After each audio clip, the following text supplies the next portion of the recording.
Hello, and welcome to another episode of Between the Rows. I'm Geraldine Witchers, reporter with the Manitoba Co-operator. This episode will be a little bit different. First of all, this is my debut as host. Yes, they actually gave me a microphone and told me to be myself. Sounds like a bad idea, but what do I know? Secondly, I only have one story for you today, and that's because it's a heck of a story.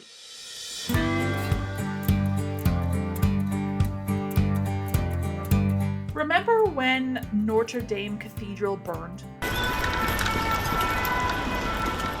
Good evening. It is one of the most famous buildings in the world. It has stood on the banks of the River Seine for more than 800 years. Tonight, Notre Dame Cathedral in Paris is completely engulfed by fire. At the time, I was an intern at the Winnipeg Free Press. I and the reporters at the desks around me had our eyes glued to live streams of the blaze. We watched the iconic spire fall and thought, isn't someone gonna save it? Notre Dame took 200 years to build. It's one of the greatest treasures of medieval architecture. Tonight, it lies in ruins.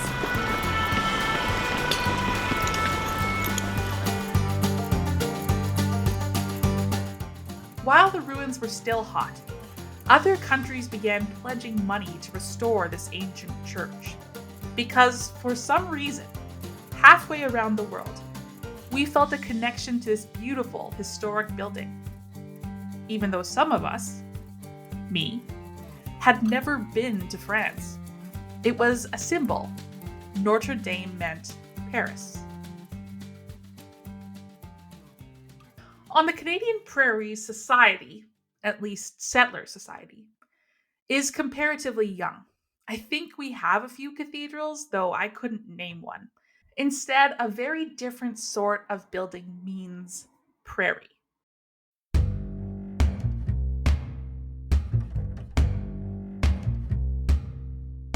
The grain elevator. Bear with me, I know it's quite the comparison. But they're the darling of oil paintings and postcards. Alongside the church and the post office, they were the anchors of small country towns. We call them prairie sentinels, and I've even seen them called prairie castles. Yet, unlike the live stream destruction of Notre Dame, they're quietly turning to dust and ash right under our noses. But there's one elevator.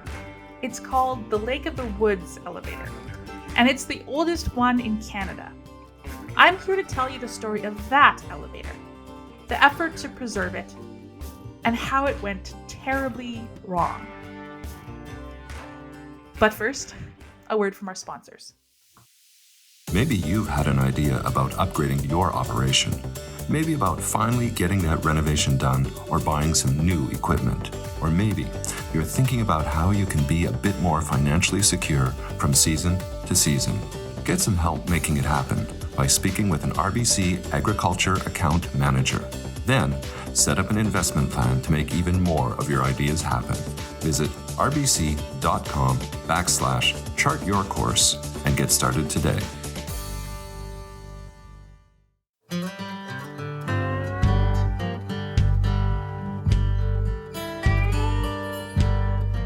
"125 years ago, the Lake of the Woods Milling Company built an elevator. It had the capacity of 25,000 bushels. Imagine that today. It gathered grain hauled by horse and wagon from the farms around Elva in southwestern Manitoba. But as farming technology progressed, the elevator was left behind. It was decommissioned, it wasn't maintained, the foundation began to rot, and the elevator tilted to one side. It had become a safety hazard. This Douglas fir that we're ripping up right now, I can smell like it's like a sweet smell coming off these when I'm cutting them. A lot of the old buildings are made out of fir, skirted with cedar, because they last longer.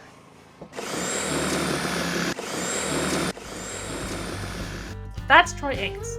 He bought the elevator in a last-ditch effort to save it, albeit in a very different form. he has a plan, and I think it's a really good one, to disassemble the elevator and recover as many of its parts to be reused as possible. That's Gordon Goldsborough, historian, sort of. Well, was going to recover all of the parts that he could and put them to new uses. So even if the building itself was gone, I think it was kind of nice to think that it would live on in people's homes. Like he's selling, for example, some of the decorative metal cladding that was on the elevator. And, people can have that. It's sort of like an accent wall or something in your house. Gordon Goldsborough moonlights as president of the Manitoba Historical Society, but by day, he's a wetlands biologist, with interests such as ecology, ecophysiology, and exotoxicology of ecology, ecophysiology, and exotoxicology of I'm very good at integral and differential calculus. I know the scientific names of beings, animalculus, in short and matters, vegetable, animal, and mineral. And also aquatic paleoecology via stratigraphic analysis of diatom, microfossils, and plant pigments in sediment cores. I think you get it. He's a capital N nerd. But when it comes to grain elevators, he's the expert. Because for 7 years, he's been writing their obituaries. Gordon wrote a column for the Manitoba Co-operator titled This Old Elevator. He's written hundreds of these stories, so it only seemed right to ask him where the Elva elevator came from and how it ended up this way. I want to back up a little bit to talk about the elevator itself and what we know about it. Do we actually know if it was the oldest one, et cetera, et cetera? Exactly. Well, for a while, it wasn't altogether clear. There were various statements that it might be the oldest one in Manitoba, but the records, well, initially they weren't there. We suspected it was old because of the style of the elevator. It's similar to other ones of that sort of vintage. And so we thought it would be one of the oldest ones. And there was one that was documented to have been built in 1895 at Fleming, Saskatchewan, just across the border into Saskatchewan, west of Elkhorn. And unfortunately, it got burned in an arson fire a few years ago. And so we then was, well, what's the one that it was at Elva? It looks very similar to the one at Fleming. We thought, well, maybe it's contemporaneous. So I went to archives, and I was digging in a variety of places. The archives at Brandon University, the archives at the University of Manitoba, and they have wonderful records relating to the early grain companies. What I found was a map showing the elevators at each of the various places where grain would be delivered and picked up. And from a map from the early 20th century, it wrote right next to the elevator at Elva, September 1897. And then I subsequently found of some other records that looked at the elevators that the company that built it, the Lake of the Woods Milling Company, when it was sold, the records that it provided to the company that had bought it had other records about the various elevators that they had bought. And then there was also a statement there that said that this elevator was built in 1897. So I was pretty confident in saying that, in fact, the elevator did date from 1897. The question then was, is it the oldest one in Manitoba? So I did the same sort of research for other older elevators, and I put together sort of a top 10 list. And it turned out, yes, in fact, this is or was the oldest one in the province. And the next one to it is in 1901. But where's that one? It's at the Manitoba Agricultural Museum. Okay. It stand at Austin. And a few years ago, well, back in the 1970s, in fact, it was no longer useful. It was too small. And so the company that owned it at the time, that was Manitoba Pool, donated it to the museum. And then they moved it over to the museum and restored it. So it's in remarkably good condition. Unlike the one at Elva that was bound to be coming down anytime, the one at the museum it's going to be around here for the long haul. It's in really good shape.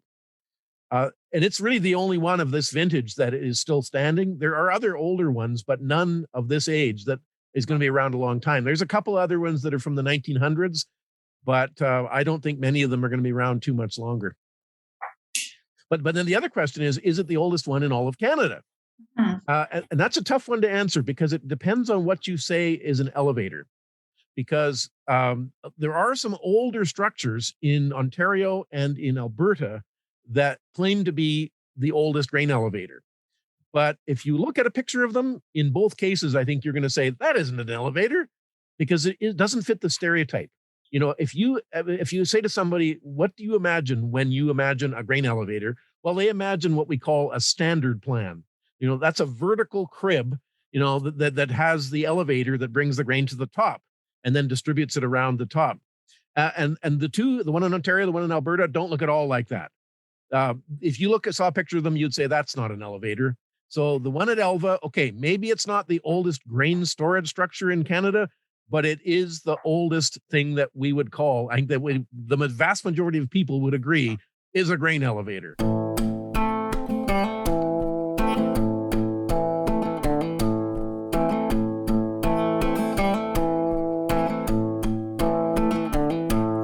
The elevator office proved a time capsule of antique trash. Which is the main goal for the day. Find the treasure after the roof's off. Step 1, take the tin off. Step 2, take the wood off. Step 3, find the treasure.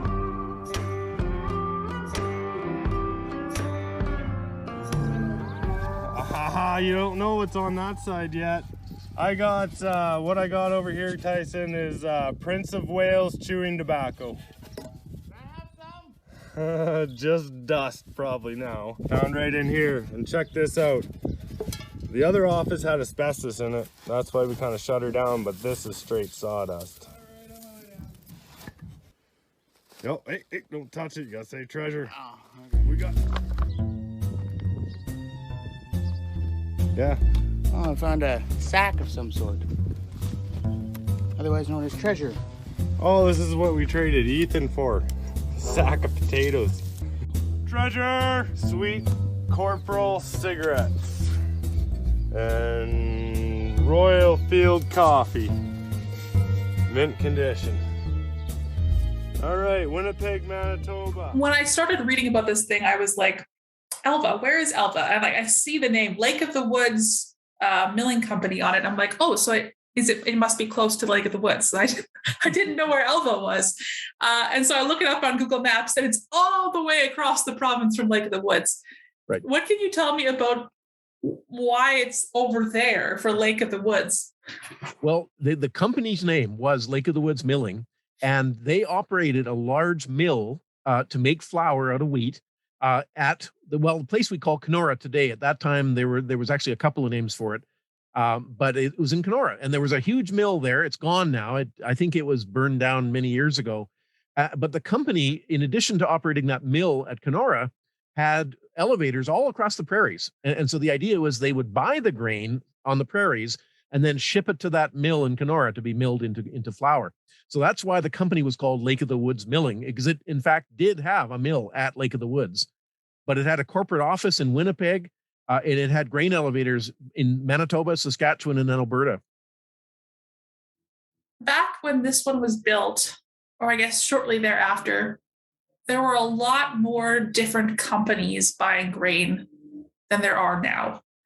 Can you tell me anything about what the grain market scene was like back then, or what agriculture was like back then compared to today?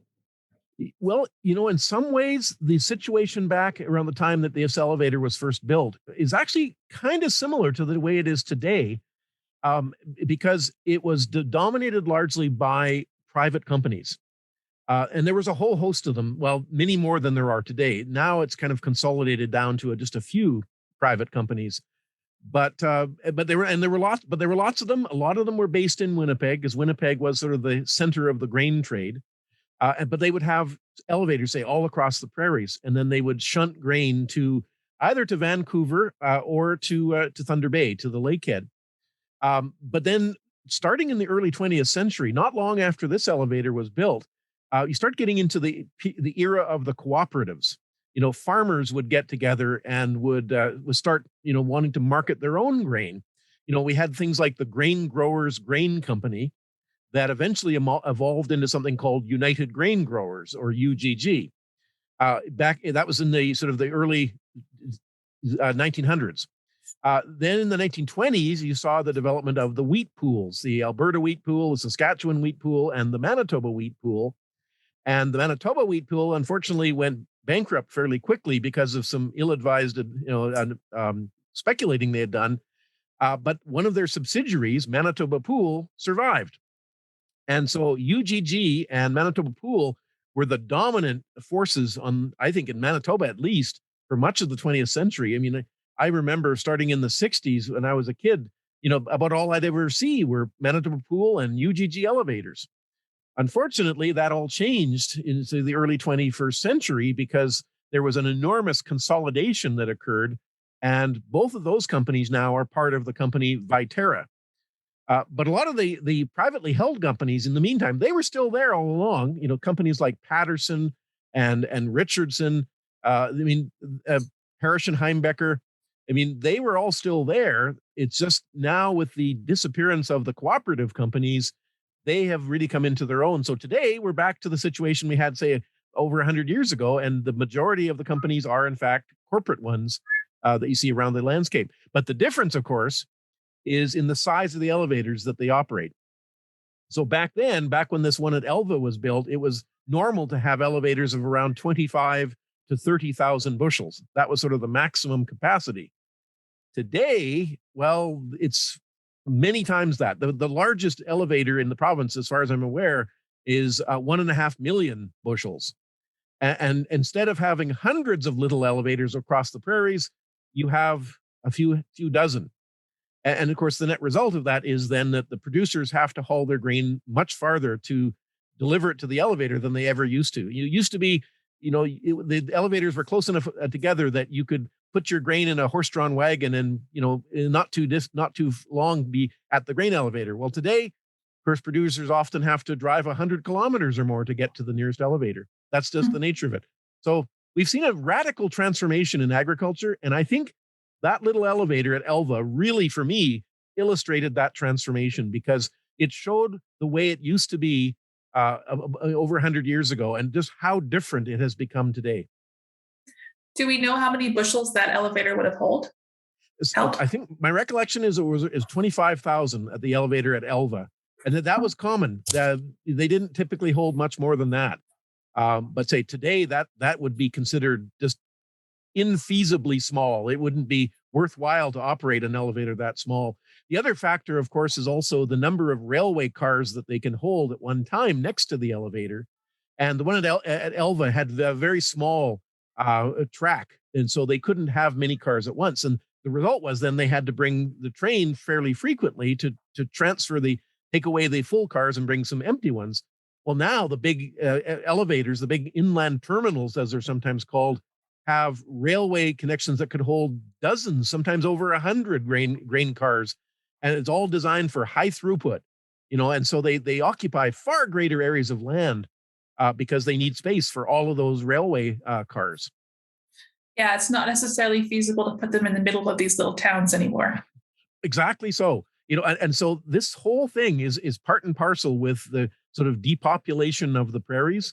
Because, when you've got these big farms that are thousands of acres that have a fleet of trucks that are driving, 100 kilometers or more to these great big inland terminals, the days of the little country town where you would drive into town with your little truck to deliver your load of grain and then stop at the country store and, pick up your groceries and your mail, they're almost gone just because of the whole nature of farming.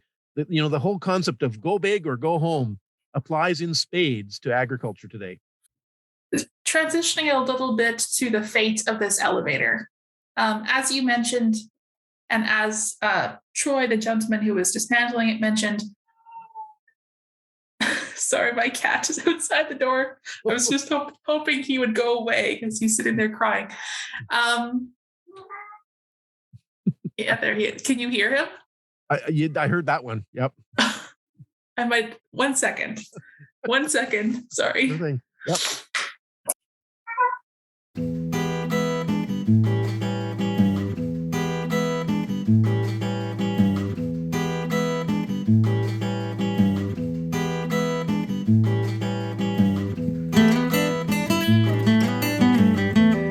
What I wanted to know was, if the Lake of the Woods elevator represented so much history, why was it allowed to rot?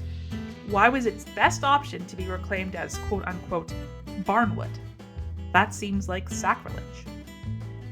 Okay, so as I was trying to say, we're talking about the fate of this elevator a little bit. And as you mentioned, and as Troy mentioned, it wasn't in a condition anymore where it could have been restored.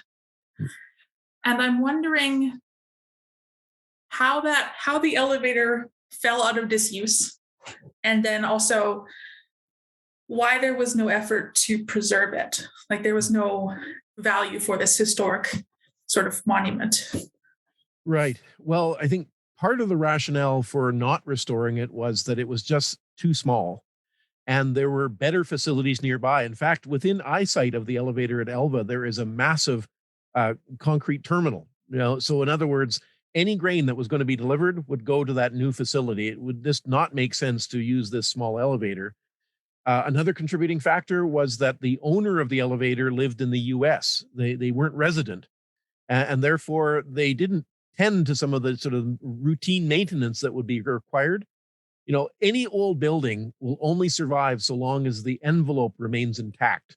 As soon as you start getting water infiltration, like if you start losing some of the roofing tiles, for example, or any of the metal cladding on the sides, inevitably it starts to deteriorate. And these elevators at Elva, there's two of them, they both did. The other elevator, the one that did not burn, is arguably in worse condition. It's got a large gaping hole in one side where it literally rotted out. And so that's a contributing factor as well. And then as for why didn't somebody see this as an opportunity for promoting heritage? Well, one of the challenges, of course, is that you need to ensure that there's enough business to keep it busy. In other words, that there would be enough tourists, for example, wanting to come and see an old elevator like this. Well, unfortunately, there's not exactly a huge amount of tourism in that southwestern corner of Manitoba. You would have to drive quite a ways out of your way to get to Elva. And as a result, it just would never be the major draw that I think it would have to be to make it a successful tourist destination. If it was part of another site, that might be different. I think part of the reason that the one at the Agricultural Museum is going to survive is that it's at a facility where it's cared for, but it's also at a facility where thousands of people would see it every year. That would never happen in Elva, I'm afraid. And that's why I was not terribly optimistic that it had much likelihood of surviving as a tourist destination. Much as I would like to have seen that happen, but it just isn't likely. Whose responsibility would it have been to preserve it? Would it have been the local municipality? Well, as I understand it, ownership of the elevator reverted to the municipality when the owner passed away, and therefore the taxes lapsed. Like they stopped paying the municipal taxes, and so the municipality reclaimed ownership as a tax sale. And of course, they wanted to recoup their investment in lost taxes, so they turned around and had a sale last fall to sell it. And it was apparently there was a number of buyers interested in it. One of those buyers was planning to simply tip it over and get rid of it. And that's really typical. Most of the elevators that are demolished these days are simply demolished. And occasionally some of their larger timbers are salvaged. But the crib, because it's so heavily nailed together, is a labor-intensive challenge to get useful timber out of it. And so it's just, unless you're prepared to commit that time. Troy Angus, bless him, has spent a lot of time removing the nails carefully. The average elevator, the size of the one at Elva, would probably have somewhere around 5,000 pounds of nails. Just the nails. Oh, there's no doubt this is going to be a challenge. But the more usual way is just to tip it over, crunch it into small pieces, haul the pieces to the landfill, and burn them. In the end, the elevator burned anyway. As Troy and his team burned garbage at the snowy Elva site, a stray spark floated up the 40 feet and found a hole in the elevator's side. In minutes, tons of century-old Douglas fir was ablaze. The elevator heeled over and crashed down. It was smoke and ash before most of it could be reclaimed.